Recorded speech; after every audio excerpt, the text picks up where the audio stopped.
If you are interested in the property market, then this, the UK Property Market Stat Show, is for you. My name is Chris Watkin. This week I'm joined by Ben Madden as my special guest. We'll come to Ben in a second. The purpose of this show is to show you what's happening in the UK property market right here, right now. All the other stats that are out there, stuff like the Halifax and Nationwide, are looking at the property market from 2 or 3 months ago. And stats from the Land Registry are looking at the property market from 8 or 9 months ago. We're looking at last week. And by having access to some amazing stats, we can tell you, the UK general public, estate agents, surveyors, and anyone else that's interested, what is happening in the property market. You will have an idea so you can plan everything and know what's happening in the property market. Because let's be honest, the British are obsessed with the property market. This week, we are looking at week 8. And week 8 is Monday, the 19th of February, all the way through to Sunday, the 25th. We will be looking at the number of houses that are coming on the market, the number of properties being reduced, those that are selling, those that are falling through, and those that are going through to exchanges. We'll be looking at house prices. We'll be looking at rental properties. We're looking at rents and everything else to do that so we can have a great idea of what's happening in the property market. This week, we've got Ben Madden returning back to show. He comes on the show every 3 or 4 or 5 weeks, and he is exceptional, damn good value for money. His insight is exceptional. He's very well thought of in the estate agency industry, and I know you, the general public of the UK, if you're not an agent, you will love him to bits. Isn't that right, Ben? Well, this show yes, why not? Okay, yeah. As I say this every time I come on. The only reason I come on is for that 30 seconds. It's just that's the dopamine hit I need. Roughly every 5 or 6 weeks, you give it to me. I love it. Thank you for having me on. Pleasure. I know you like your stats, and as I said, I'm a big stat man as well. So, ladies and gentlemen, the show today will last approximately an hour, and it's split into 2 main sections. The first main section looks at the UK property market, and we start with listings, price reductions, sales, fall-throughs, and exchanges and house prices. We'll then move on and look at the rental market in terms of the properties that are coming on the market and their average rents and things like that. Then what we'll then do is we'll move to the second part of the show where we will focus on a town or a city and really deep dive into what's happening into that local property market. We'll be specifically, can't say that word, specifically looking at the agents within that town and which agents are growing and which ones are not growing so well, the ones that are more successful and the ones that are not so successful. And this week we are going to the down the M4, which again, Ben, you're from West London, so you'll be very close to the M4. We're going to the sunny city of Bristol. Do you know Bristol at all? Not personally. Honestly, beautiful city near the sea. Go and have a look. And Clifton around the bridge. It's beautiful. But anyway, less of our banter, ladies and gentlemen. Let's crack on with the show for week 8 of 2024. Here we go.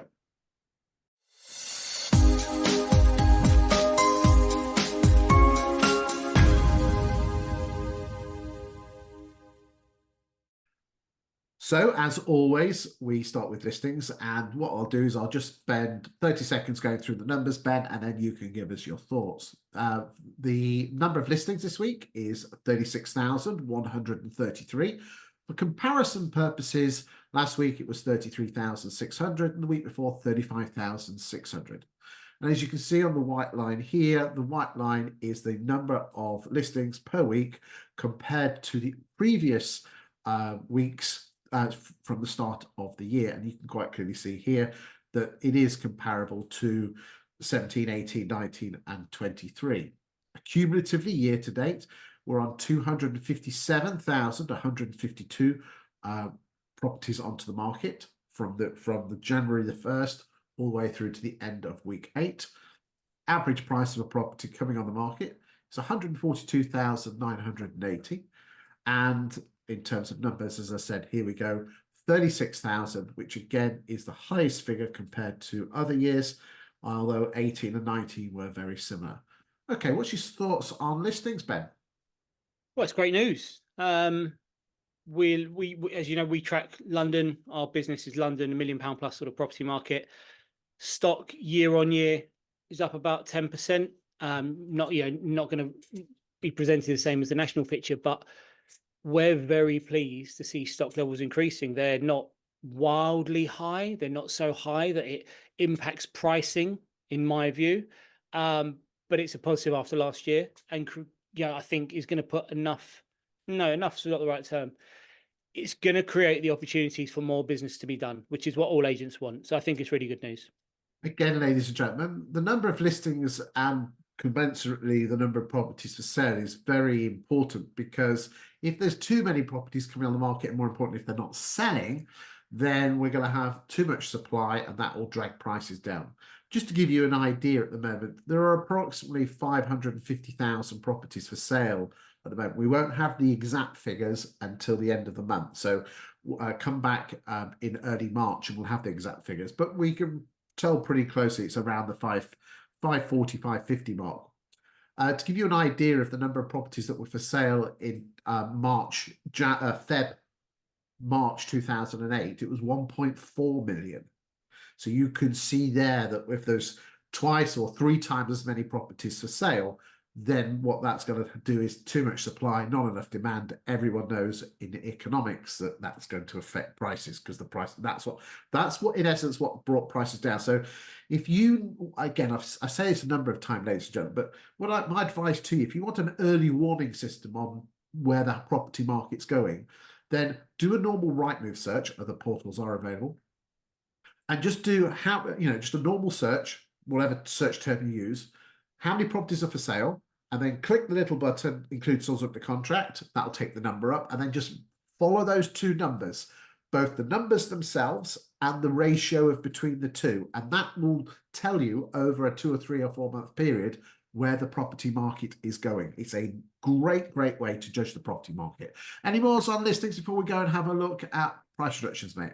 And so, roughly speaking, sorry, just want to summarize what you just said. 550,000 properties currently available on the market, and so we're looking at 36,000 last week. So roughly 7% market growth in terms of instructions coming to the market. We'll get to the under offer position, but that's 550 available or currently marketed, which could include sold subject to contract. That's currently available. Okay, interesting. But remember, and when did you say the 1.4 million stock position was? 2008 Q1. Okay, yeah, okay. Very good shape then. Very good shape. But do remember that it got down to this is, I'm just looking at my numbers here now. In the back end of 2021, it got to as low as 360,000. You know, the dearth where there was no when it was carnage. Yeah, where there was no properties coming on the market, 360,000. So again, there's a what we call a Goldilocks, not too little, not too much, just perfect. Yeah, right. We're in good shape. We are in good shape. But again, ladies and gentlemen, again, people say, well, what is the market going to drop or not? The purpose of this show is not to talk about whether the property market is going to drop or not. We're just telling you what's happening now, okay? But in terms of what is going to happen, what is happening, this is the data. Have a look at it and then make your own decision. But a massive one in terms of house prices is that stock level. So do remember that. Anyway, let's get down to price reductions. This week, we have price reduced 19,240 properties compared to 17,000 last week. But again, it was half term, which means that, the week before. So, 19,000 this week. The week before, it was 17,924. The week before, 18,800, which does mean that we are reducing, on average, 1 in 8 properties that are currently for sale a month. But it also means, roughly speaking, as a ratio, for every property that comes, for every 2 properties that come to the market, 1 is being reduced. So that's good news. That's strong. But again, should you be putting it on the market at the right price at the same time? But again, that's a discussion. Wow, how long you got? Yeah. Moving on to gross sales, the white line, as you can see, is 2024, and we are well ahead of 2017, 18, 19, and 2023. Give you an idea of that. We have sold subject to contract since the 1st of January, 174,450 properties compared to 157,500 in the year to date 23. And again, when you consider that, look, 17, 18, and 19, they were around the mid 160s. And let's remember, in 2020, it was 178. Okay, COVID hadn't hit yet, and we were on the Boris bounce. Yeah, Boris bounce post Brexit. That was a Okay, busy period. Yeah. so to say that we are almost neck and neck with the Boris bounce is exceptional, isn't it? Yeah, I mean, I think the reason it's exceptional though is because of 2021 and 2022. You know, if you get into averages, absolutely insane 2-year period. And to have only had a drop off that appears to have lasted 12 months, with everything that's been going on, inflation, cost of living, wars starting left, right, and center, all these things really negatively impacting our economy. It is astonishing, actually. It is a really, really powerful piece of data to say, look, guys, we've had a really rough year. We've come out extraordinarily resilient, and we're still at 174,000 gross sales after a 201,000 and a 223,000. That is amazing. It really is. Excellent. The average price of a property selling is £350,000. We'll come back to this in a second. And there is the number of sales, 25,437. So you can compare that with the other weeks, other week eights. This is you lot in bloody London, mate, messing these figures around. But the bottom line is this: the red line is the average price of a property coming on the market. The orange line is the average price of a property actually selling. The lower price properties have a higher propensity to sell, which means that that's going to drag the average down. And it's the gap between the two that we're watching. To give you an idea, the gap this week is 26%. The long-term average is 16 or 17%. Those are the numbers there. Again, comparing the average price of a property selling 350,000 versus the average price of a property coming on the market 443,000. Any thoughts on that? Just go back a couple of slides, Chris. Let me just see where we are. What's interesting is for March 24, it looks like sale prices coming down, but average listing prices had is shot up a bit there. I mean, a lot of this is driven by bigger houses coming on the market. You see this big lump here. That's you lot in London, because you've all been to Provence or wherever you posh people in London go. And basically, everyone in London in SW and W dumps their big £1.5 million terraced houses on the market, and it whacks that average up. It's really interesting. It is interesting, yeah. You lot in London go on holiday for all of the summer. The rest of the UK just carries on with the normal estate agency market. But you lot bugger off. When you come back, you dump all your posh houses on, and that's the big ski jump there. Interesting, isn't it? It is interesting, yeah. I said to you before we came on the show, things get a bit insular in your own business, and we track London, and a lot of different data points. We've got our own business. We've got micro markets that we track the data, and then I like the whole London picture. But as you pointed out recently in a text to me, there is a world outside the M25. Yeah, there is. It's so difficult, and I think agents in general really have difficulty understanding that their world is the old classic, right? That won't work in my town. Well, it will work. Every town has a different set of circumstances. Every location has a different set of circumstances, but the application still, fundamentals don't change. And I think this is a really good. I mean, that's an astonishing piece of data. If it's September 23, that spike is all London. I mean, just to be clear, I do not represent every agent in London, so tarring me with that brush. No, you actually know what you're talking about. Yeah, maybe. That's naughty. Don't other agents that know what they're talking about in London do, but it is quite funny how a lot of London agents don't. The world ends at the M25. For sure. Yeah. I mean, whenever I'm in any session or any talk or anything, I think it's really important that you say, in our area, this is what we do. These are the conditions. This is how we get best practice, as opposed to, and you would have heard and seen these guys that say, this is how you do it. And this will work here, there, and absolutely everywhere. And you think you're not familiar enough with the data, with the market, with the position. We've got such extreme examples that could be 3 miles apart, one town to another. One is an extreme buyer's market, and one is an extreme seller's market. I think it's so important to understand the differences. I'm waffling on a bit here because it's caught me off guard with just how extreme that point is come September 2023. But you're right, in August, London closes for a month. It's insane. It really does. There you go, ladies and gentlemen. You learn something every day if you watch the property show. Right then, let's go through the sale fall throughs. And this week, in terms of fall throughs, we've got 5,179, which is a fall through. Now, again, let's just have a quick look. All of a sudden, we've got an uptick there because last week it was around 4,000. Are up to 5. So the doom mongers, here's your doom monger alert. Whoop, whoop, 20% increase in fall throughs. Yeah, because we're an ultra low figure there. If you look, around 5,000 is about normal. Okay, this is the important thing, the percentage of fall throughs. So this week it's the number of gross sales, which if you recall is, and we'll just remind you, 25,437 divided, and then we divide that by the number of fall throughs, or the other way around, 5,179. Hey presto, we get an average of 20.36. 1 in 5 sales falling through. Considering that most people think it's 1 in 3, look at that long-term trend. Again, just ignore the spikes. They're Christmases. The numbers are so low that it muddles the figures up. Everyone remembers the quasi-quartile budget of around 40%. Let's look at the long-term trend. Back in the summer of last year, she was around 30%. Now she's hovering around the 20% mark.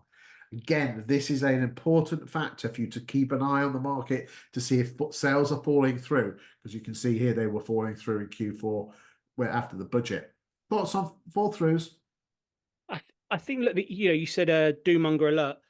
We talked about this specific data in training last week, that with the abortive rate being the lowest it's been for, was it 8 years you quoted last week? So it can only go in one direction from there. You have to expect that it's going to increase ever so slightly.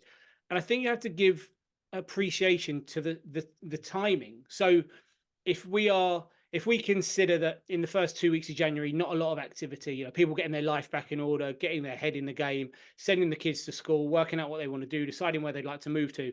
So they start registering to buy a property in the middle of January. They probably look to go under offer early to mid-February. So it's very rare that the sale abortive rate is going to track, there's a lag, right? So if you go under offer late in January, early in February, you very rarely, I guess good agents out there know that you lose a deal very, very quickly, or it normally takes time. And so I think that's what we're going to see here, that there's been a really positive start to the year in terms of under offer, that mid-January point up to where we are now. And so fall throughs have to increase because there's more in the pipeline to go. And yet spring around the corner, more properties coming to market, more conversations. Yep. My advice to agents, once you've put a property under offer, lock it in with Gazelle. Don't allow any wiggle room. Okay, that's a reservation agreement. Other reservation agreements are available. I have to say that. But they are absolutely fantastic, and the fall through rate on those is single digits, so do bear them in mind. But as I said, other reservation agreements are available. Gazelle is very, very good though, and I can say that because Brian's a friend of mine. And well, I can say we use it in this business, Chris. If the average fall through rate people believe is 1 in 3, currently, as you're showing with data, it's 1 in 5. Us using that product, it's 1 in 14. So it's an absolute no-brainer. It's not bulletproof, it's not perfect, but I would advise everyone just have a conversation to look how it works and shore up your business, protect your pipeline. That product for me really, really works well. Excellent. And again, just before we leave this graph, you can see that the base level is around 20%, and then she started to go up when interest rates started to go a bit higher. I think it's getting a bit hot under the collar. So that's why she went up to 30% during the inflationary times, then started to drift downwards. Ignore, and I said I suspect that we'll be hovering around the 20% mark. Keep an eye on that one.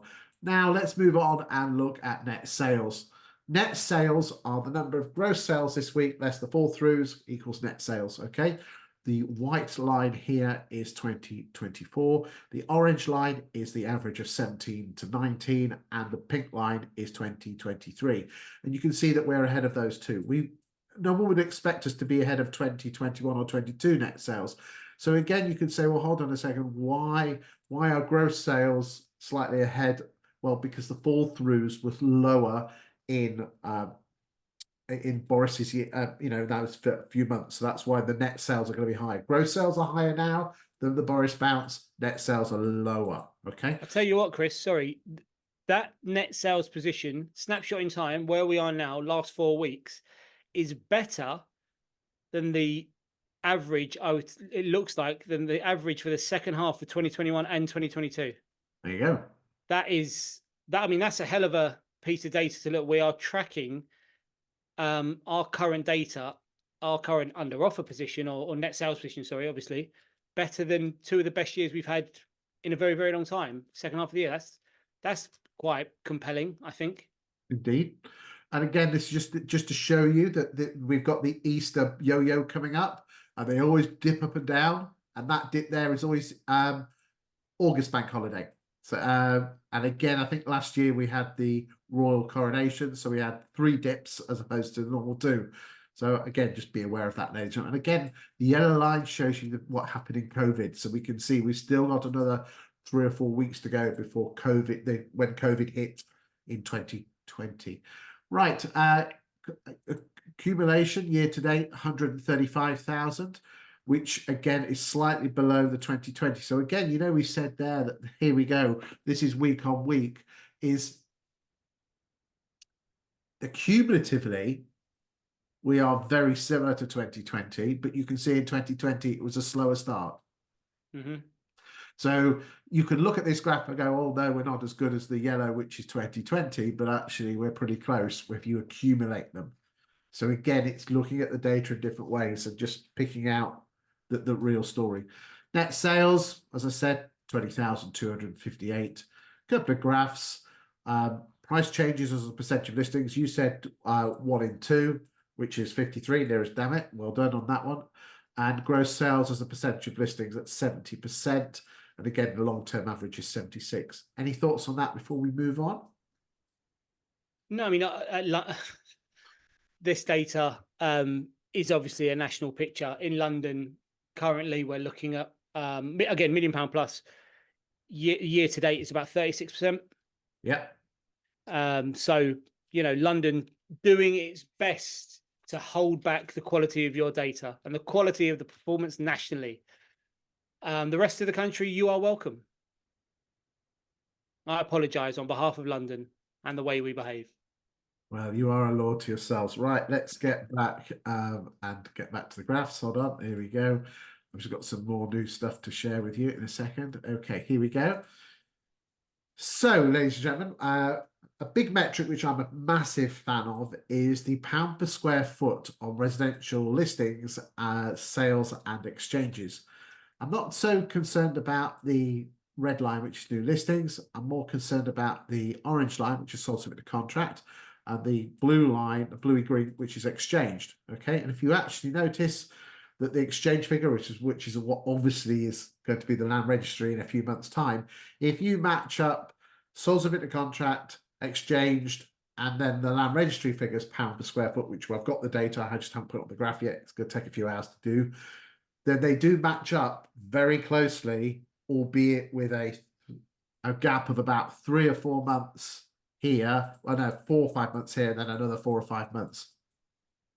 But it is absolutely fantastic. So to give you an idea of where we are with these sort of figures here, we are presently sold subject to contract for February, and this is we still got another week to go, of £339 per square foot. Last month it was around 332. So it just shows you that, and you can say, well, that's based on 94,897 sales. Okay, there's going to be some sales that we don't have the square footage on. We get the square footage from the EPC, matched up with the data from the portals, put it together, and then we create the data accordingly. Let's just get back to the graph. Hold on, there we go. Sorry, a bit bunged up today, mate. I do apologise. Okay, next graph is the number of properties for sale in the regions. This is a new graph, and each one talks about the number of properties that are currently for sale. But the thing is that this graph now, what I would say, ladies and gentlemen, is all of these graphs that you can see today are available for you to download. Okay, so if you go to YouTube, to the description, all the way down at the bottom, there'll be a link, and you can download these graphs and watch them, and you look at the graphs in the order that we do, and you can look at these graphs. What I would also say is this: these graphs are available for you to use internally and at your free valuations. Okay, but not to be used on social media, please. Okay, now that is all over the place, and that's a difficult one, especially if you're on YouTube, but you might not be able to see this and you might want to download the graphs. So I've actually done this. This is the change of properties that are presently for sale by region in the last 12 months. Okay, and you quite clearly see here that in the Southwest, there are 26.4% more houses for sale today than there were a year ago. On Northern Ireland, there's less, but look at inner London, 4.49% less. Anything, you're loving this. This is a new graph for you, isn't it? You've not Yeah, seen. just go back, Chris. Just let me. So this is this a snapshot in time? So properties on the market now versus the same time 12 months ago, or 12 months worth of constructions versus the prior 12 months? Snapshot today versus 12 months ago. Okay.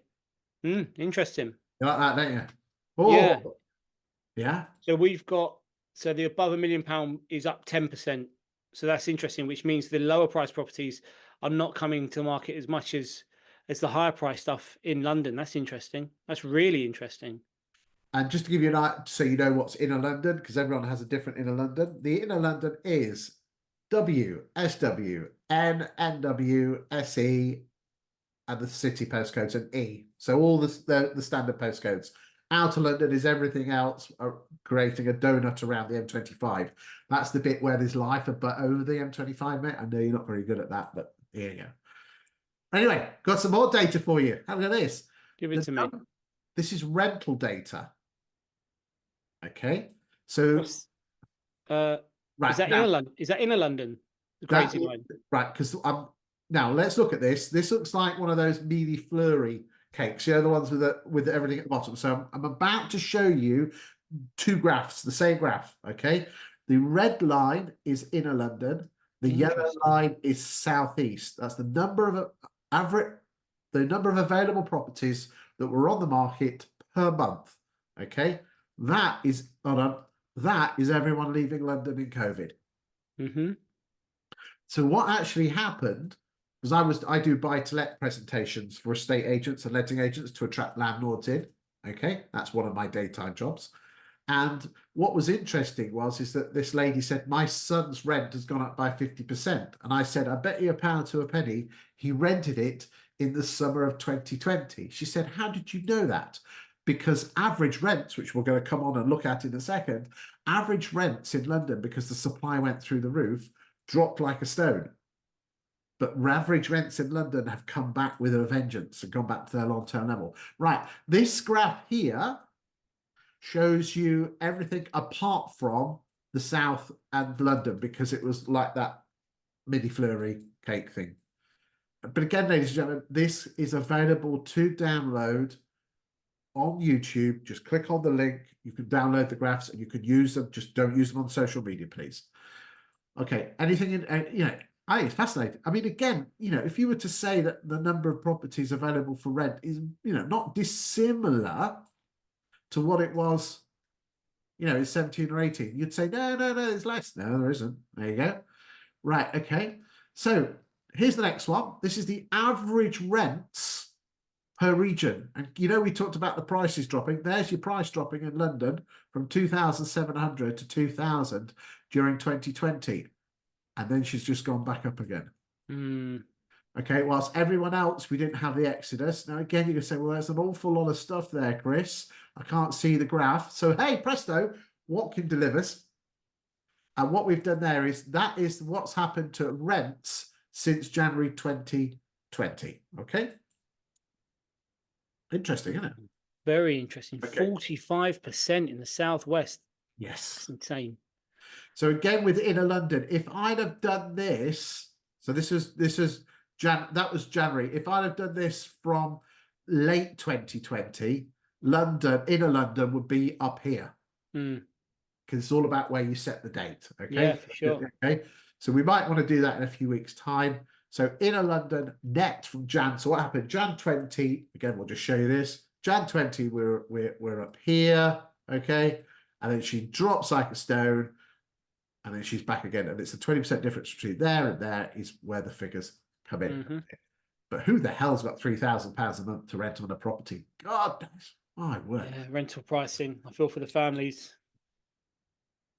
Supply and demand. I mean, don't get me wrong, but the number of people I know that live in London don't even go to all these fancy these museums and things because they've got no money. Come and live in the Midlands. It's fantastic. It's wonderful. You talk about supply and demand, Chris, though, but you've already proven that the supply is not necessarily the issue. I mean, supply will always be an issue when you're undersupplied in general. But if you look at what you're saying, 2017, 2018, not a huge difference. And actually, there's a good argument to say there are less people. I don't actually know this for a fact, but when we had our lettings business, tenant demand post Brexit, there was a bit of a drop off. There was a huge European community that decided the UK wasn't for them anymore. London wasn't for them. So that does make for interesting reading, actually, digging into that.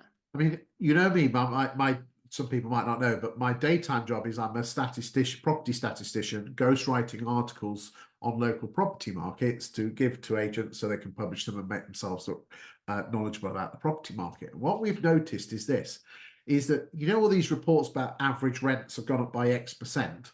Mm. Then like 20% in 2 years. Then the ONS will come out, the Office of National Statistics, and say average rents have gone up by 5. And then all of a sudden people say, well, how do the two match? And what's happening is this. The ONS will take, say, 1,000 tenants and just say, what's your rent? Mm. And then they'll ring up the same 1,000 tenants a year later and say, what's your rent now? And what you've got to remember is this. Because there's a shortage of supply, price goes up. So now all of a sudden, everyone who's living in these, like that's gone from 1,000 to say £1,400 a month, the people on £1,000 a month are not moving. Okay, because they say, well, if we move, we've got to spend £400, so we'll stay as we are. Yeah. Which then exacerbates the supply because these are the sort of people say, oh, let's fancy a move. Which then puts the price up. So now all of a sudden you have a two-tier rental market where you've got all the new ones going at the top price and you've got the majority at this price. And you know as well as I do, landlords are not very good at increasing rents on existing tenants, are they? Because they like to keep them happy and better the rent devil, But these landlords are actually doing their tenants a disservice because they're not, bringing them up because these tenants are going to get a shock of their life when they do move. Yeah, I mean, generally, I would agree with 99% of that. But in our experience over the last year, with what's happened to interest rates, even those landlords that are reluctant to raise prices have now had to bite the bullet, and they're, at point of renewal. We had a small lettings portfolio that we looked after post sale of our existing business, and the management of that portfolio became almost impossible in London because at point of renewal, the increases were so significant. So yeah, it's rough out there. It's tough. Also, I had a conversation this morning with an agent in around the Leeds area. She does more business in lettings and sales. She's more a letting agent, but works on both sides. And she said the leasehold issues it's the doubling of leasehold charges, service charges, is causing widespread, very, very significant issues with landlords just thinking now's the time to exit. We've had it rough for the last few years. If our service charges are now doubling, there's literally no margin left. I've got an example. We're based in Chiswick, West London, lovely area. If you travel 15 minutes out, 10 minutes out of Chiswick, you reach a town called Brentford, which is where we used to be based. You visited that office years ago. Nice little town, up and coming. It's been up and coming for the best part of 40 years. Interesting that they're rebuilding that town right now. And by rebuilding, I mean they've knocked down the entire high street. There's lots and lots of new build apartments being built. And there's a development in that block, in a block in that town that we're trying to sell for Fine and Country. It's a reasonably high price point for the area and I guess nationally. The service charge on this block, on this particular apartment, which is a 2-bedroom sort of a penthouse, lovely, really nice, 15 to 20 years old, so not new. The service charge is £1,000 a month. What do you get for £1,000 a month? Well, I can tell you what you don't get. Don't get a concierge. You don't get a gym. What you do get That's all right for me. Pardon? That's all right for me. Go on. But that, for £1,000 a month, I'm expecting a personal trainer. I'm expecting a concierge is going to open the post for me. I mean, it's just I find that Ah, insane. That's the average person. How can they possibly afford a mortgage payment, utilities, which they are where they are, council tax, and another £1,000, please? So we had a really good conversation earlier, because I say a good conversation. We didn't come up with any solutions. What's the solution here? Because landlords are exiting or want to exit. Actually, as a buyer of that sort of property, maybe you're a first time buyer, these scary lease service charges are going to put you off buying leasehold. So leasehold has got to get to a point where some sort of policy needs to come in to fix, because it's in Brentford again. I can only talk about my little area of the world. 75% of the housing in Brentford is apartments. So if this becomes a serious issue across all apartments, all the developments in Brentford, pricing is going to be pulled right down, and that will impact the 25% that are not apartments, because the area will be heavily impacted by as being a market that's seeing price reductions when other areas are seeing improvements. So it's a serious issue that needs to be looked at and addressed, because if there's already an undersupply in the world of lettings, this is only going to make it worse. Fascinating, ladies and gentlemen. And again, London is very heavy on the apartments. And again, we've had these issue with the cladding as well, which has not helped. What's Absolutely. particularly interesting is if you look at the stock levels of houses versus apartments, they are like chalk and cheese. Thank you for that insight. And I'm sure as time goes on, we'll find out what happens. You and I can't solve such things, but at least we can put a light on it. Right. What we're now going to do is now going to go to Bristol. So hold on to your hats, ladies and gentlemen, and let's go to Bristol.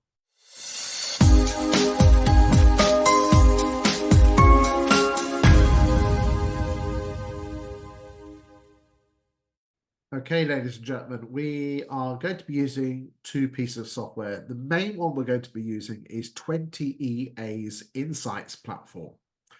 20EA is a firm that has lots of different platforms. We're particularly using their Insights platform, which is, in my words, like Rightmove Plus on steroids, with a couple of Saturn V strapped to it, with a glitter bowl and lasers coming out the nose. It really is truly exceptional. They have given me the software free of charge, and they've not paid me to do this. I am a massive fan of it, as I know is Ben. My apologies for my nose. And what we do is that you can have access to this platform. They give free access to this platform for like a light package, and then if you give them some shekels, which is not a lot, but again, that's just my opinion, you can have access to what I'm showing you for your local area. As I said, we've not been paid to do it, but the data is truly exceptional. We're also going to be having a quick look at Bricks and Logic, which is a data source where you can look at an area, and it puts data in a map form. So I don't know if have I showed you that one, the Bricks and Logic one, mate? Yeah, I like Bricks and Logic. One of the guys in our team is reasonably obsessed with it. Yeah. Okay, so again, let's just start off. So we're going to sunny Bristol. So let's just and we're going to just change what's going to be happening to house prices over the last 5 years. Okay, so we're going to zero in on sunny Bristol. Here we go. And I just find it there you go. So it looks like the center has probably gone up not much, and then it's the outskirts that have gone really well in the last 5 years. And again, let's just look at the 10-year figures. So it obviously shows here that this is the nice, but this area around here has gone up in value. So again, we thought we'd just show you that. Let's just look at what's happened to rents in the last. Let's go to rental change. Here we go, and we'll do the last 5 years. Chris, where do they get their data for the rental pricing? Scraping websites. Oh, it is that? Yeah. Okay. Taking the address, then matching the same address next time, and then working out the difference. Then I think they do what's called a hedonistic regression model. Believe they do, which basically means is that they take the two data. Everyone's got lots of the same property, and they're matching the two, and then you do some fancy stuff. It's all statty stuff. Yeah, it's cool. There you go. It is really good.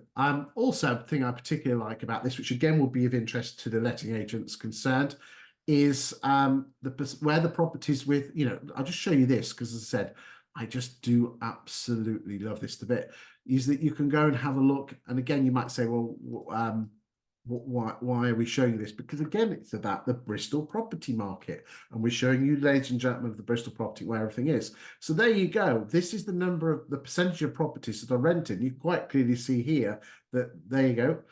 You can see the percentage of rentals, which again I think, and this scale moves up, and if you click into, it actually goes down to street level, which I think absolutely, That's amazing. Yeah. isn't it? Isn't it? Mm. So absolutely fascinating. Shows you where everything is. So that's the percentage of rental properties. I just wanted to just show that this is the sort of stuff that I use. As I said, I'm a ghostwriter. I write articles about local property markets, and I will use data like this and write the articles accordingly. But anyway, let's move on and let's talk about the actual numbers, because that's probably what the estate agents are really here for. So for the purposes of this, we're using the 20EA Insights platform, like I've already said, and the postcodes that we're using for Bristol are BS 1, 2, 3, 4, 5, 6, 7, 8, and 9, 10, 11, 13, 14, 15, and 16. That is looking at Rightmove and other sources, what basically the guts of Bristol is. Now, we do know for a fact, obviously, Bristol is set up into little fly's eyes. And again, we'll just have a quick look just to show you this, Ben, because there are actually some areas in Bristol that would put you lot in London to shame in terms of, yeah, honestly, look at this. Have a look at this. Here we go. There's a real nice area called Clifton. Okay, so here we go, average sale prices. And you can see here, there we go, the average prices of the different areas. And look, a massive difference from 170 all the way up to 670. And again, you can zoom, look at this, you can zoom in and you're looking at average prices per what's called an output area. And so, Chris, did I see you can also look at it on a pound per square foot basis? You can. Again, Oof. there you go, look at Oof. this. I know. Oof. Oof. Look at this. There. There you Zoom go. in. Let's see what we get to. Let's see how outrageous the pound per square foot pricing is in Bristol. What we got? Look, you can go to street level. It will show you streets. Okay. So there you go. Let's have a look at this. So I don't know what that is there. You guys in Bristol will know. But again, what you've got to remember, ladies and gentlemen, is that remember, this is what the Property Academy did with their Best Estate Agent Guide, where they interviewed 1,000 vendors. And why did you choose your estate agent? And 36% said because they knew the local property market. Well, doing something like this, amazing, isn't it? Anyway, It is. Yeah, I mean, I love it. I was on with sorry, that conversation was Sharon Core in Leeds, but Adam Mackay was on it as well, and we were talking about how agents, and this is not a dig at agents per se, but how agents get the pricing wrong when they don't get into the detail, and they're not looking at the pound per square foot, when they're not using the data, they're shooting from the hip a little bit on pricing because they're being anchored by a consumer that's got a number in their head, and they're not using the data to support the correct position. And he had a crazy story that'll be on the podcast in a few weeks, where they were out, the three agents that have been working on it over the last 2 years hadn't reduced the price, and they were £75,000 out on what it should be on the market for. Bearing in mind, the marketing price was £450,000, Chris. That's a ridiculous position to find yourself in when all this data is available. You can't. There's no excuse anymore. A small mistake, we all make them. Actually, I've made some big mistakes, but not over an extended period of time. When you've got access to this, you should be able to price correctly. I mean, look at this. This is gross yields. Wow, it's crazy. I should be on the payroll. Crazy. And do not mention my name if you ring up Bricks and Logic. Do not mention my name. I don't get any kickback. When I see something I like, I shout about it. And this is amazing. Just think, you put that in a box with the word Bristol yields on. Awesome. People can't appreciate you doing the old there. But what else is amazing, which is nothing to do with Bricks and Logic, is the amount of data that is available online for them to build this system, that they're able to deliver a system that gives you this level of action on yields. That is phenomenal. It's unreal. Landlord, I mean, this is the interesting fact, is that if you go back to 2019, 4% of properties came on the market were one with open rent, 12% today. Yeah, I saw that today. Okay. I saw you post this. Yeah, okay. So landlords are not necessarily leaving. They're just, you're not giving value as a letting agent. Just Hmm. think about it, ladies and gentlemen, is this. All you do is ring them up with problems.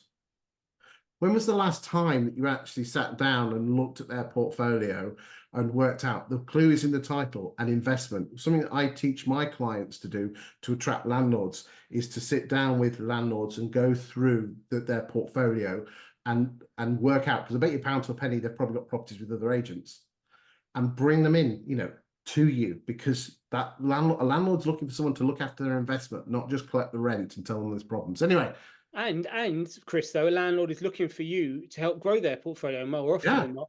If you can find them a deal, I mean, like, everyone works their own portfolio, which I completely understand. But if you really want to amplify your business, grow your portfolio based on your existing customer base. Getting out there trying to find new customers is a lot more expensive than the database of customers you've already got there that have proven they're willing to invest. That is low-hanging fruit if you're willing to do the research and find great investment opportunities. there you go. Right then, let's move on and let's look at the scores on the doors, because this is what they're really, because you know what agents are like. They like to measure their willies and see how big they are. Right then, okay, so we're using data from the 20 EA Insights platform, and basically, Ben, I'll just talk. Please just cut across them when you see something you like. Okay, all right. You Absolutely. ready? Go. Go. Here we go. Oh, oh! I forgot to share this with you. Okay. Oh, do you know, I'm going to have to switch this back. This took a while to do, actually. Hold on a second. My apologies, Bristol agents. Okay. Year to date, 2023, 24 versus 23. In London, 18.98% more sales year to date compared to 23. Oh my God. And above £1 million, I've got under offers performing 22% There up you go. year on year. Okay. But the sexy one that I like. So January 2023, sales agreed versus stock coming on. So the under offer ratio, 31%. January 2024, 35%. And I know the rest of the country is thinking, you guys only sell 35% of what comes on, but it is what it is. The market, there's only so much you can do. Culturally, that's how estate agency works in London. Not that I agree with it, but it's great to see that shift. Yep. Interestingly, ladies and gentlemen, in 2023, estate agents only got paid on 52.8% of the houses that they put on the market. So less of the criticism when we're only getting paid on 36%, eh? There you go. Right, let's just whiz through the numbers here. East Midlands 15.6, East Anglia 12.9, Northeast 12.36, Northwest 11, Northern Ireland 6.6, Scotland 5.1, Southeast 15.8, Southwest 12.9. That's you guys in Bristol. Wales 10%, West Midlands 12.2, and Yorkshire and Humber 12.2. Okay, so that every single area in the UK year to date up until the 26th of February or 23rd of February is much higher than it was in 2023. And again, we just married that out with what we said. Right, we're going to go back to the Stataroonies. Right, here we go. Here we go. So, since the 1st of January 2019, a total of 63,930 properties, 908 properties have come onto the market in Bristol, in the areas that I have said. The colour bars show you the total number of new listings, and you can see here that in 2020, see these blocks here, this is July, August, September. Those were the crazy months when everyone dumped their houses on the market after COVID, and you can see it made a massive jump. But interestingly, the number of properties that are coming on the market each month in 21, 22 and 23 are not too dissimilar. That's quite interesting. That's different to most places in the UK. There's normally just a little bit more. Okay, so let's look and have a look at which agents seem to be performing. So let's just start off. So the average price is 369. Okay, we'll remember that because then we're going to look at the upper quartile. Okay, Is that when the goose drank wine? Hey, Hey. he tell you what, ladies and gentlemen, he's good, isn't he? Right, anyway, we're not come to listen to our banter. There you go. Could you get what is it with them big bottles of water? Why don't you just get a little one and fill it up every time? There we go. This is a big bottle that I fill up twice. you know, I'm efficient in that respect, Chris. You must be going for a wee a lot of times. Right, here we go. So 369. So let's look at CJ Hole, and it looks like they're a franchise network, part of the property franchise group, and it looks like their market share seems to be growing. So well done on that one. That's quite good to see, actually, because normally the market leader, as Ben will attest, normally it doesn't seem to grow. It tends to be the big, and then they don't work. So that's Chris, interesting. just scroll down a tiny bit so we can just see the bottom of the graph, just so we see the dates. Just maybe like an inch or two.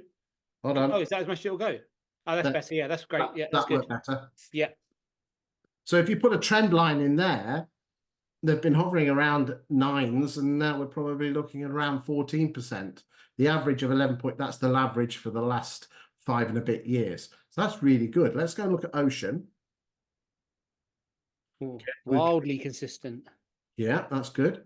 Okay, at 350. So again, they seem to be middle of the road. Hunters, slightly lower. Again, Hunters are part of the property franchise group. Yeah, that's interesting, isn't it? Slight drift, I would say. Not much, but a Yeah. slight drift. Okay. Let's go and look at Andrews. Okay, looks like they've had a not particularly good 19 and then have been hovering around the 4 or 5% since then. Okay, let's have a look at Taylor's. Consistent. Yeah. Connell's. Again, consistent. Purple Bricks. Oh. Downwards, but again, that's matching that. Now, this is interesting. Keep in mind, Purple Bricks' market share is, for the last 2 months, has been growing. Just watch out, ladies and gentlemen. They are, I don't know if you noticed that, but they are growing. Mm-hmm. Yeah. I mean, they've had the ups and downs, but normally the trend nationally has been down for the last 4 years, 5 years. They've had 2 or 3 months of decent growth. So just bear that in mind, ladies and gentlemen. Okay. Richard Harding. Look, 668. They obviously a posh agent. Okay, we'll remember that. Let's look at Boardwalk. Oh, Yeah, that's quite impressive, good for actually. them. Yeah, okay. Let's go and look at Elephant. Pretty consistent. 537. So they looks like they deal with the upper end properties. House and Co. Seems to be dropping slightly. Goodman and Lilly, steady. Greenwoods. Okay. Savills. Okay, again, look at the price. We'll go and look at the upper quartile in a second, ladies and gentlemen. Hollis Morgan, consistent. D.W. Smith. Okay. Again, must have that was during lockdown, so not much was happening. So it's a shame we can't see the numbers, because that spike it messes it up. Okay, Mags and Allen, general trend upwards. Well done, guys. Matthews Estates, general trend slightly downwards. Let's go and look at Hart. Oh, they seem to be drifting downwards. Allen and Harris, I believe, are part of the Connell Sequence Group. Pretty standard. Brunton Fussell. Everleys. Upwards, nice one, guys. Lees and Nagel. Holbrook Marin, and we'll finish on Parks and Parks Estates. Okay, these are low numbers, so they're going to be a bit spiky. Right, okay, let's go and look at the upper quartile. So, Chris, sorry, just before we move on, CJ Hole property count 8,008 units in the last. What period is that? That's since 1st of January 2019. Okay, so we got 19, 20. Okay, so 4 years worth. Okay, 2,000. Interesting, and that's going to be if CJ Hole had 2 branches in the city. I think they've got a few. It's like a franchise. It's like a fly's eye. Very Okay. similar to Hunters as well. Okay. Okay, so this will pull on the brand as opposed to the unit or the branch. So irrespective of how many branches they've got. Okay, it's interesting. And again, we could, if we wanted to, but we haven't got the time. We could zero in on different postcodes of the different branches and see which ones are, some might be treading water, some might be dropping, some might be increasing. Okay, so 63,000. We're going to try and aim for the upper quartile or the upper quintile, which is the 20%, and see which agent works best there. So 63,000. So half of that is 31,000, 15,000. So we're looking for somewhere in the order of 10 to 12,000 properties, and that will be the upper quintile. Here we go. Now that's particularly interesting. I know I haven't gone to the upper quintile, but it looks like the agent of choice above £1 million seems to be Richard Harding's. I have come across them in my past. I was really impressed with them. They're not a client. I don't have a client in Bristol, but that does look particularly impressive. Okay, let's just carry on. Savills and Knight Frank, obviously part of the bigger agents, more of a chain, and Rupert Oliver, CJ Hull, not bad actually. Come on, right, let's just go and have a look. Here we go. So we're going to go 600,000. Where does that take us on the upper quartile? 10,000. Okay, I'm going to go 600 just for the posh bits. And it looks like Richard Harding, CJ Hold, and Ocean Home seem to be the agent. Well, actually, there's a nice chunk there in the middle. It's a reasonable split, yeah. Yeah. I like that. Now, I could go here and have a look at sales, but we're actually going to go through to the next screen and show you that screen on how saleable they are at selling houses. So we'll go and have a look at that. Actually, what I will just do for a second is just look at stock levels. So I'll just do that. And this here just shows you the stock levels of properties for sale. Let's ignore there's going to be a very close link between listings and stock levels, but you can see here that, okay, let's do the last full month. Okay, well, it's near as damn it. We're on the 28th, so we're near as damn it. So here we go. In February 2022, there were 2,433 properties available for sale in the Bristol area, and today 3,366, which is a growth of about 40%. So again, use that stats, and that number will only grow slightly because they'll take the total number of properties that were available throughout the month as the stock level. Okay. Any questions on this before we go and look at? No questions. It's interesting though. CJ Hull, fair play, mass market leader and very strong at the top end of the market. Great work. Indeed.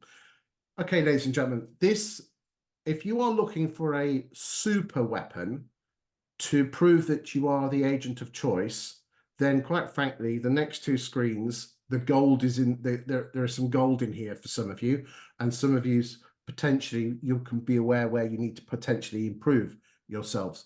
So most agents, this is a geek heaven, which, let's be honest, myself and Ben are going to be in heaven here. Most of estate agents don't like spreadsheets, but I can't stress the importance, ladies and gentlemen. There is some absolute gold in this graph. So I'm going to move this to the last year, okay? So that's the 27th of Feb 23 to the 22nd of Feb 24.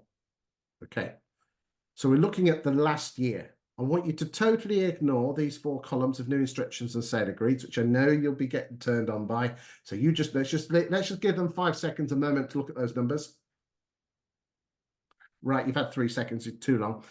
I want you to totally ignore the fall throughs and price changes. I'd like you to just have a quick look at that whilst I'm doing my bit. You know what I'm about to do, Ben. So just see if there's any agents of choice there. The magic, ladies and gentlemen, are these 2 columns here: exchanged and withdrawn. Right. Right. The only reason a property will leave an estate agent's book is either she exchanges or she withdraws. No other reason. Okay. So therefore, in the last 12 months, if you add up the total number of exchanges and the total number of withdrawals, that is the total number of properties that CJ Hole have left their books, of which 1,108 have exchanged and 454 have withdrawn. So this is the magic thing, is this. CJ Hole have exchange contracts on 70.93%. So if they were going up against, say, Taylor's at 56 or Connell's at 46, you can say, Mrs. Miggins, you have a 7 in chance moving home. If you went with Connell's, and I'm not calling Connell's in any way, shape, or form. Okay, ladies and gentlemen, I'm just showing you the stats. You have a less than 1 in 2 chance of moving. What's it going to be? And here is the independent data, ladies and gentlemen, to prove it. This is powerful stuff. Good to see that the top 3 are all in the 70s. The average for Bristol is 64, but there's some notable stuff here. Richard Harding at 80%. Well done, Richard Hardings.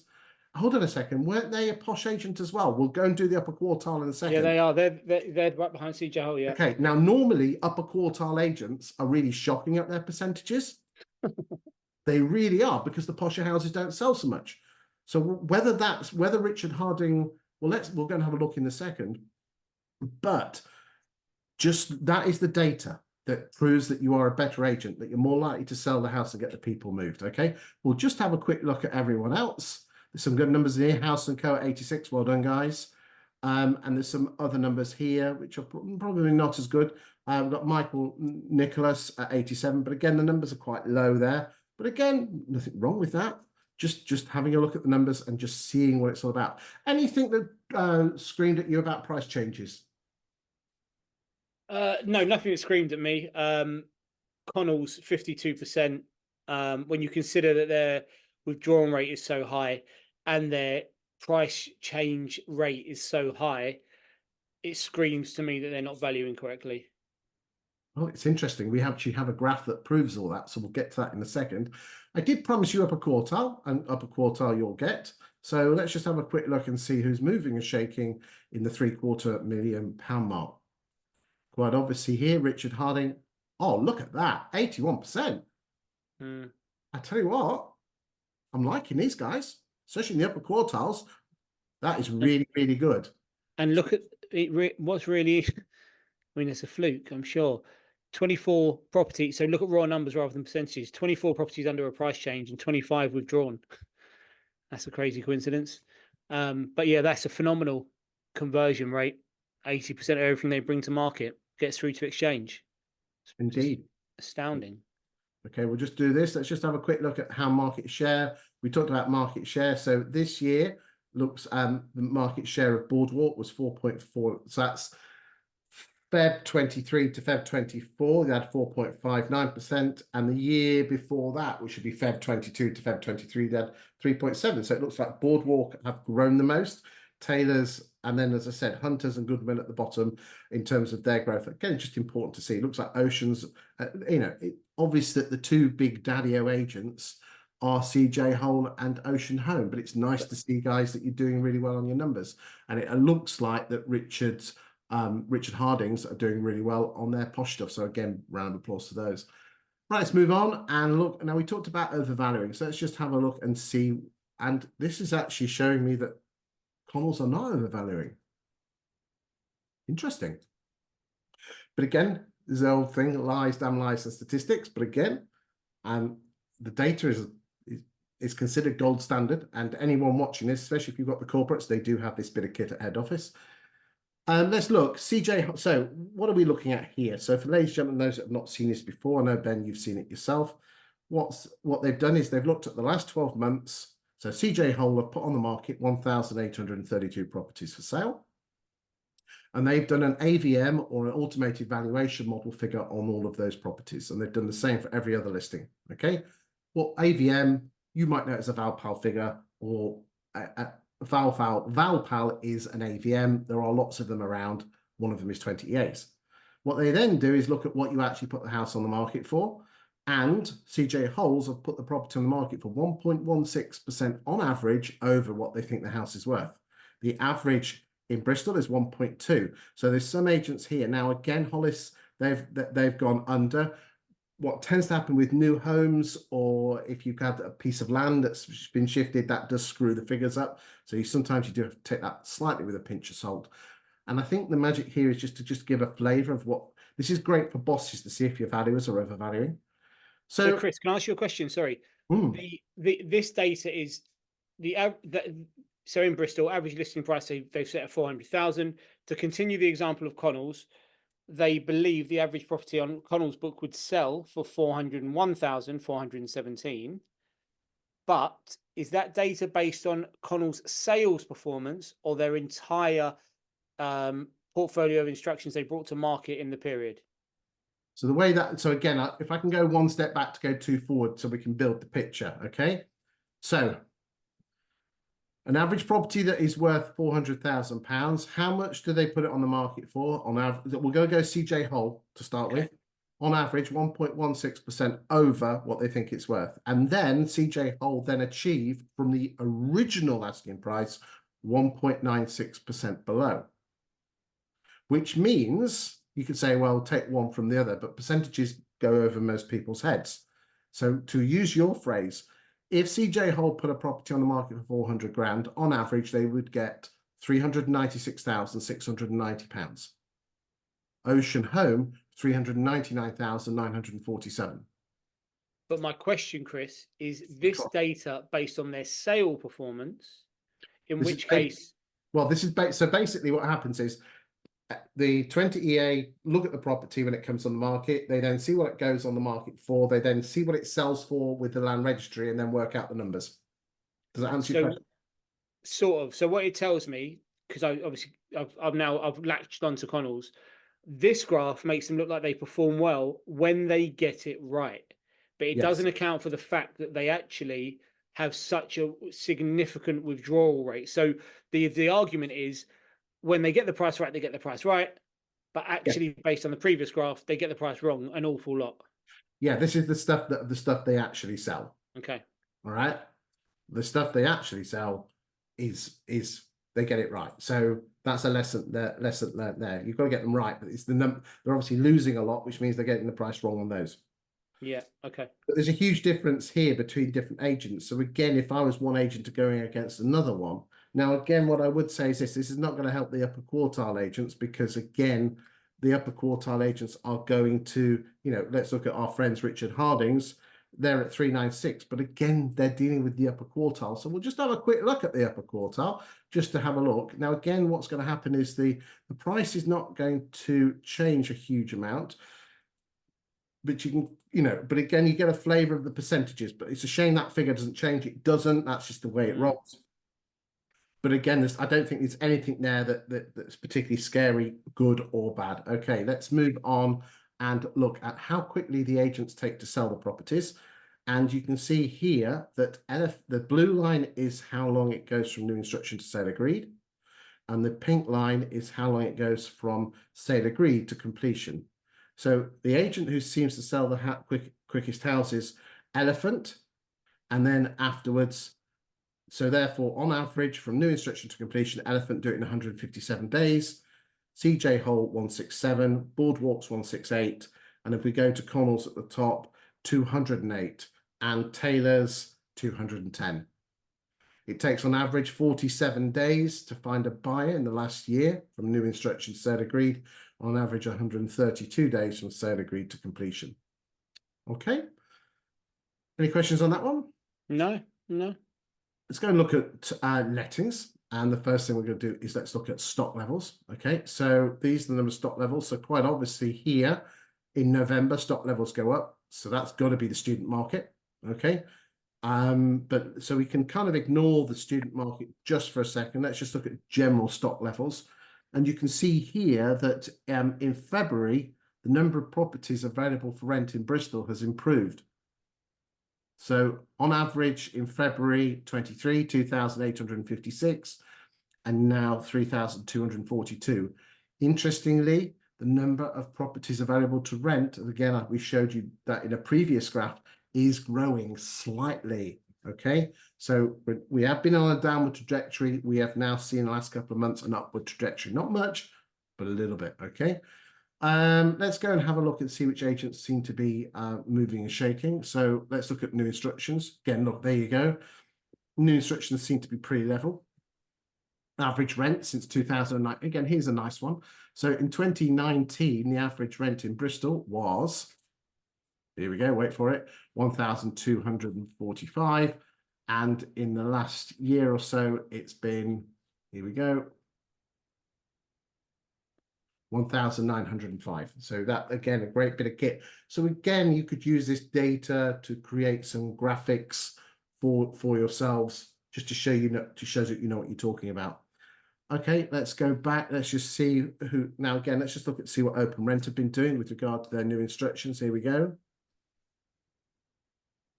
Just wait for it to kick in. Let's just see where, and again, there you go, ladies and gentlemen.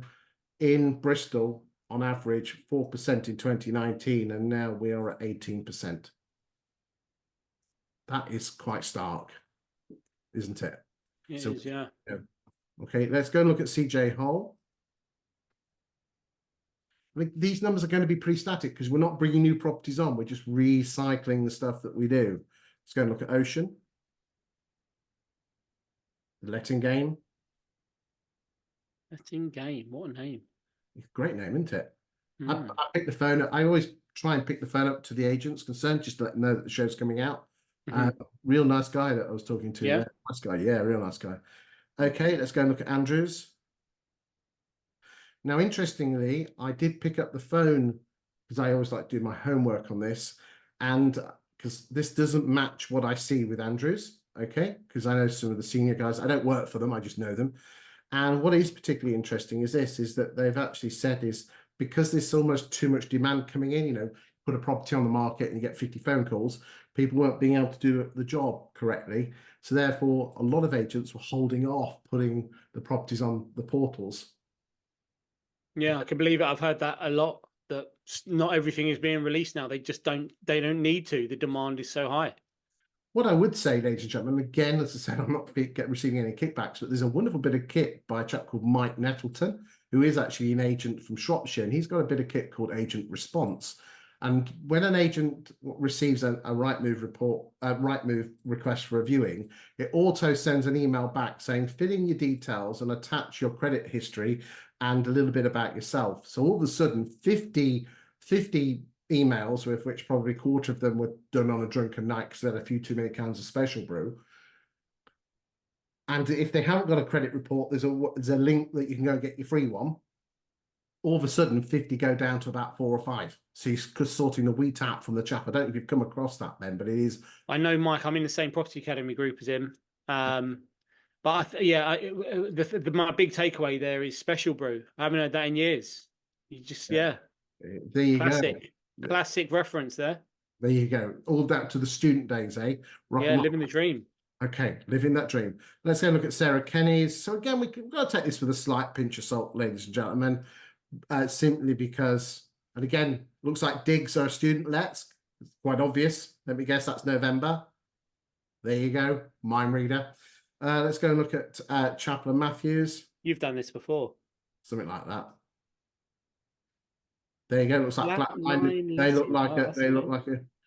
Again, one of my specialist subjects is attracting student landlords to swap letting agents. That does take a lot of time and effort, but it does work. Okay.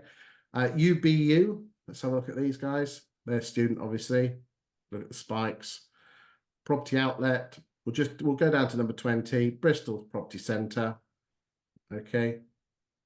We'll keep going and then we'll leave these. Oh, looks like Taylors are great. Well done, Taylors. Connells. We'll just keep going to 20, just so the people watching can see. Have a look. Again, just notice how the price changes. Again, if you're missing yours, just roll that back onto YouTube. Kendall, and we'll finish off on House & Co. Here we go. Good stuff. Right. Okay. Okay, Ben, so I've given you the treat of some new graphs this week, and I will continue to find you some more awesomeness for the next time you join us in 5 or 6 weeks' time. What are your final thoughts with regard to what agents should be doing in this sort of market? I think I think it's about mindset this year. Actually, I mean, I think most years it's about mindset, but sometimes the market can just take control. In a positive market, I've said it a load of times. Somebody else said this line, and I ripped it off. A strong market makes for weak agents. So I actually look at 2023. It was tough. It galvanized. It forced people to get back into a proactive way of working. What we talked about today is really positive. Like I'm sure people can pick holes in it, but I look at market conditions right now in a very positive way. My view is that we can get complacent about what's happening out there. So, the price reduction conversations, the price change conversations, the relentless feedback to your client. If they're not under offer in 3 weeks, I would be, at point of instruction, I'd be structuring in the feedback and price adjustment conversation at day one. Not, I'm going to give you feedback on a weekly basis. That's just not enough. The educating of the consumer and the constant reset that the world is not spinning. We go, all right, stock is up 20%, but is it up 20% in your business? Is it up somewhere else? And if it's up 20%, why not go after 30%? Always push for more. But I think the education piece, your own team, yourself, look at this data, that's great. But stock coming to the market, we need to look at what gets you sold, not what gets you on the market. No one's paid on listings, except at the agency UK right now. Good new initiative they've launched. Little tip of the hat to them. But we're not here to list. We're here to sell. We're here to do the right job, expose the property, and get the best price. That tough conversation, I see that as a difference between good agents and great agents. That they relish that tough conversation, because that's what gets the property sold a lot of the time. So that's our focus in our business this year: education, education, education. We must make sure the consumer knows where they are. They cannot be a lag, and they cannot be thinking spring market, more money, we're going to do this, we're going to do that. We need to, we don't want to be historians, we're economists. This is where we are right now. This is what you need to do to get sold. Get really comfortable with that. Use some of this data, use the tools that are available. I think it'll be a great year, but a great year because you go get it, as opposed to a great year because the market sort of does good things. I think that for me, that's our focus in our business. There you go, ladies and gentlemen. You can see why we invite him back on a regular basis. Ben, you've been exceptional as always, but more importantly, you, the viewer, we thank you for your time and effort of watching the show. If you've got any areas that you want us to look at, we have a long list, but we're always looking for more. Please do suggest them in the comments. The graphs can all be downloaded, as I said, on YouTube in the description. Just download them. You can use them both internally and at valuations, but not on social media. I have to keep something back for my clients because my daytime job is writing the articles on the local property markets. Thank you for your continued support, and I will see you next week for week 9 of UK Property Market Stats Show. So let's wave goodbye, Ben, and we'll see you in a few weeks' time, mate. Cheers. See you soon.